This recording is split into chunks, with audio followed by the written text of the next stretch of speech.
It was a quiet, gray morning when Tom walked into the small-town vet clinic with his little daughter Lily and their old German shepherd, Max. The air smelled like rain and puddles glistened outside on the parking lot. Tom's steps were slow. He held Lily's hand tightly, and Max limped beside them, his tail wagging weakly. Max had been with their family for 10 years. He had grown up with Lily since she was a baby. He guarded her crib, ran beside her stroller, and never left her side. But now, his fur had turned silver, his eyes looked tired, and his legs no longer worked like before. Inside the clinic, the smell of medicine filled the air. The nurse smiled kindly at Lily, but looked at Max with sad eyes. Dr. Stevens, the veterinarian, was already waiting in the room. She had known Max since he was a pup. She looked at the family and softly said, "Hi, Tom." "Hi, Lily." Her voice trembled slightly. "Come on in." Tom helped Max onto the exam table. The old dog whimpered a little. Lily reached up and gently patted his head. "It's okay, Max. We're just here for your checkup," she said with her small, hopeful voice. She didn't know why her dad's eyes looked so red, or why the vet's smile looked sad. Dr. Stevens took a deep breath before she spoke. "Tom, I checked his last scans. His organs are failing. The infection has spread to his lungs. He's in pain, even if he tries to hide it." She paused, trying to keep her voice calm. "I think it's time to let him rest." Tom closed his eyes for a moment. His heart felt heavy. He had known this moment was coming, but hearing it out loud broke something inside him. He looked at Lily. How could he explain this to her? She was only 6. She still believed every hurt could be fixed with a bandage or a hug. "Daddy," Lily said softly, "why are you crying?" Tom knelt down and hugged her. "Sweetheart," he whispered, "Max is very sick. The doctor says he's in pain. We might have to say goodbye." Lily frowned and looked at Max, who was lying quietly on the table. She climbed up on a small stool and pressed her face against his neck. "He's just tired, Daddy. He'll be okay. He always gets better when I hug him." Her small hands held the dog tightly. Max's tail gave a faint thump. His cloudy eyes looked toward her. It was as if he understood every word she said. Dr. Stevens prepared a small syringe, her hands trembling slightly. "Tom," she said softly, "I'll let you have a few more minutes." She placed her hand on his shoulder and stepped back. The room was silent, except for the slow ticking of the wall clock. Lily kept whispering into Max's ear, "You're my best friend, Max. Remember when we played in the backyard? You caught my ball every time. You helped me when I fell down. You're a good boy. Please wake up." Tom couldn't stop the tears running down his face. He looked at the vet, who was watching quietly from the corner. Even she had to blink away tears. Then something unexpected happened. Max suddenly lifted his head. His breathing, which had been shallow moments ago, became stronger. His eyes, which looked tired and dull, seemed to brighten. His tail began to wag slowly, then faster. He pushed his nose against Lily's cheek and gave her a soft lick. Dr. Stevens froze. "Wait, what?" she said, quickly stepping forward. She placed her stethoscope on Max's chest. Her eyebrows lifted in surprise. "His heart rate. It's stabilizing. His breathing is steady." Tom blinked. "What does that mean? Is he?" Dr. Stevens looked up with disbelief. "He's improving. I don't understand it, but he's responding." Lily smiled through her tears and hugged Max even tighter. "See, Daddy? I told you. He's not ready to go." Dr. Stevens stared at the dog, shaking her head in amazement. This shouldn't be possible. He was barely responding earlier. She put the syringe down and turned to Tom. "I think we should wait. Let's run some tests again before we decide anything." Tom could hardly speak. He knelt beside the table and placed his hand on Max's paw. "You're full of surprises, old boy," he whispered. Max licked his hand and let out a soft bark, as if to say, "I'm still here." Lily giggled through her tears. "That's my brave boy," she said proudly. Dr. Stevens ran a quick scan. The infection that had seemed so severe now looked smaller. It wasn't gone, but it was no longer spreading. The vet turned off the machine and sighed. "Tom, I've seen hundreds of cases, but never something like this. It's like he just found a reason to fight again." Tom looked at Lily, who was still hugging Max. "Maybe he did," he said quietly. Dr. Stevens smiled softly. "Sometimes love works in ways medicine can't explain." The rain outside began to slow. A beam of sunlight broke through the clouds, shining through the window and falling right on Lily and Max. The dog lifted his head toward the light and gave one more happy bark. It was the first sound of life they had heard from him in days. Tom and the vet exchanged a look of disbelief mixed with relief. "We'll keep him under observation," Dr. Stevens said. "If he keeps improving, maybe there's still hope." Tom nodded, wiping his eyes. "Thank you, Doc." As they prepared to leave, Lily took Max's leash gently in her hand. The dog slowly stood up, weak but steady. Everyone in the clinic stopped and watched as the old German Shepherd walked out on his own. The receptionist, who had been crying quietly at her desk, covered her mouth in shock. Outside, the sky had cleared. The air smelled fresh, clean, alive. Lily walked beside Max, her small hand resting on his back. She looked up at her father with a bright smile. "Daddy, can we take him to the park tomorrow?" Tom chuckled softly, still amazed. "Let's see how he feels tomorrow, sweetheart. But yes, maybe we can."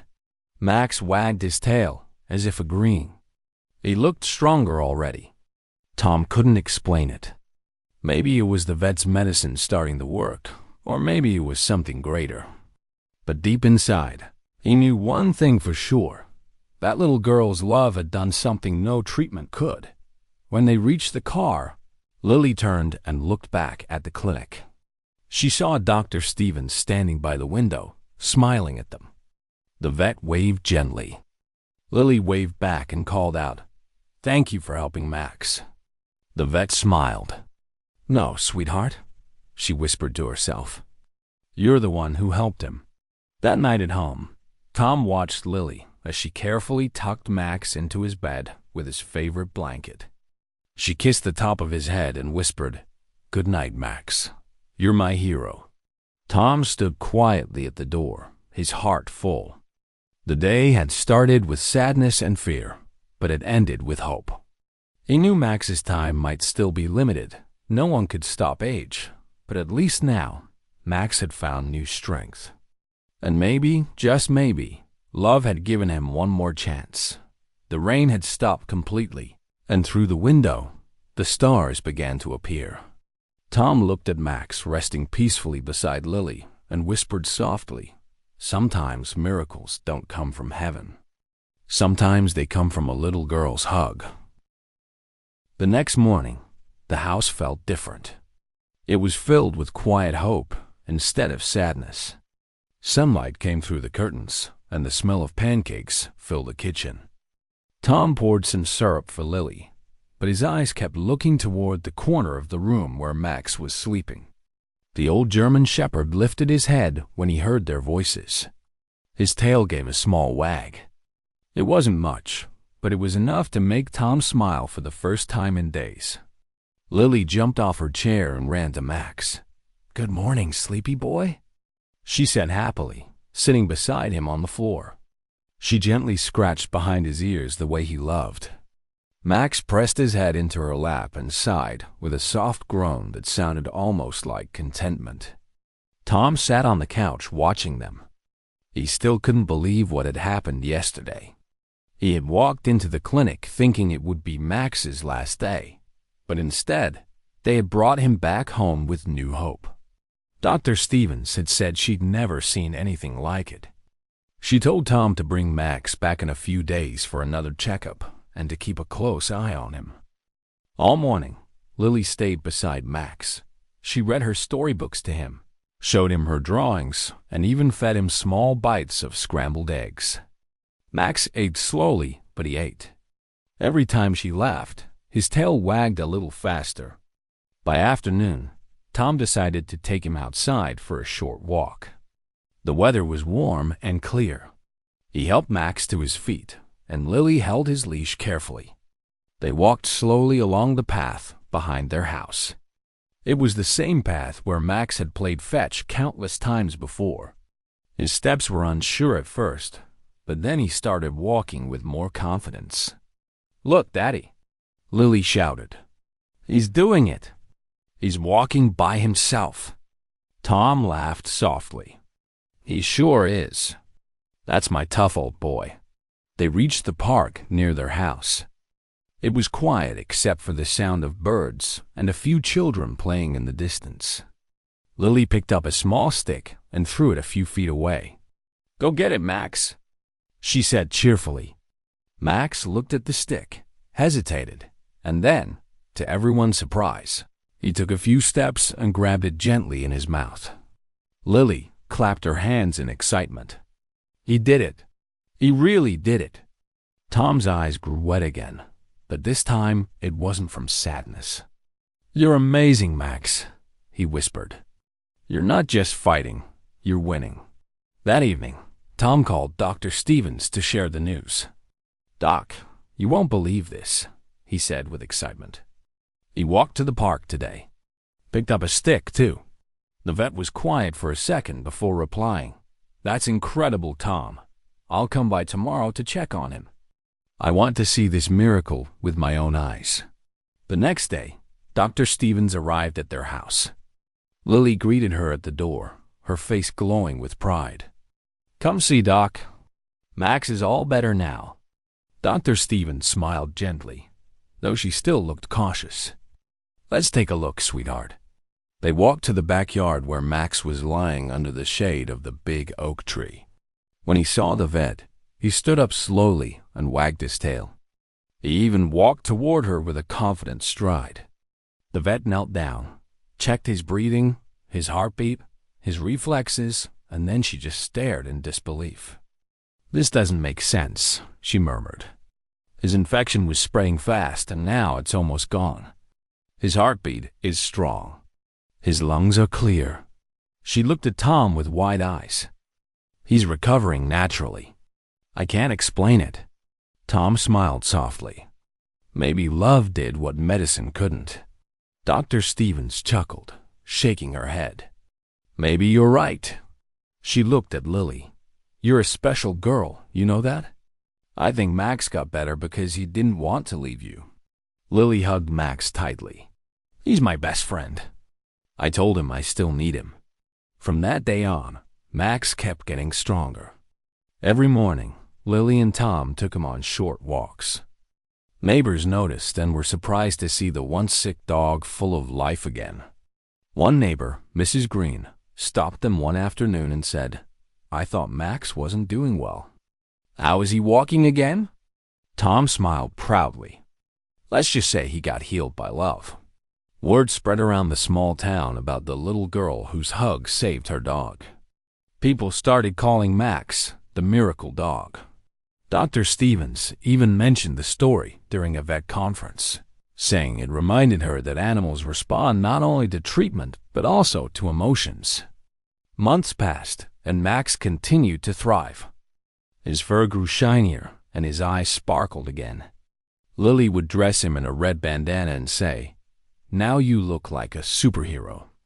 Every evening, they played in the yard. Max didn't run as fast as he used to, but he still chased after the ball with joy. Tom would sit on the porch, smiling as he watched them together. Life had returned to normal, warm, peaceful, and full of laughter. One Sunday, Tom took Lily and Max back to the clinic for a regular checkup. The whole staff came out to see him. "There's our miracle boy," one of the nurses said, patting Max's head. Dr. Stevens did one more full exam and leaned back with a smile. "He's in great shape, Tom. Whatever you're doing, keep doing it." Tom laughed. "It's mostly her," he said, pointing at Lily. The vet nodded. "I believe that. I've seen a lot of animals in my career, but this one is special." As they were leaving, Lily looked up and asked the vet, "Do you think Max will live forever?" Dr. Stevens smiled kindly. "No one lives forever, sweetheart. But Max will stay as long as his heart wants to, and right now, his heart is full of love." Lily thought about that and smiled. "Then he'll be here a long time." That night, Tom tucked Lily into bed. Max was lying on the floor beside her, his head resting near her hand. She patted his nose gently. "Good night, Max. You can sleep now. I'll see you in the morning." Tom turned off the light and stood in the doorway, watching them. The sight of the little girl and her loyal dog made him realize how precious life really was. He whispered to himself, "Love doesn't always stop death, but sometimes it teaches us how to live." Days turned into weeks and then months. Max grew older but remained happy. Every time Lily came home from school, he would wag his tail and run slowly but proudly to greet her. They would sit together under the oak tree, just like before. One summer evening, they watched the sunset together. The sky turned golden, and the wind carried the sound of laughter and barking. Lily leaned her head on Max's shoulder and said softly, "You're my hero, Max. Thank you for staying." Max licked her hand and rested his head on her lap. Tom watched them from the porch, feeling grateful for the miracle that had changed their lives. Sometimes miracles don't come with bright lights or magic words. Sometimes they come in the form of a small child's hug and a dog's loyalty. That hug had brought back hope, love, and faith in things unseen. Even Dr. Stevens would later tell people, "That little girl and her dog taught me that sometimes love itself is the strongest medicine of all." Years later, when Lily grew older, she often told her friends the story of that day at the clinic. She would say, "I hugged him because I couldn't let him go. And maybe he stayed because he didn't want to let me go either." People would listen with tears in their eyes, amazed at the bond between a child and her dog.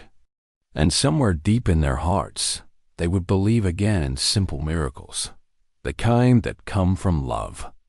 And every time Lily walked past that old oak tree in her backyard, she would smile, remembering the dog who never gave up and the day love turned heartbreak into hope.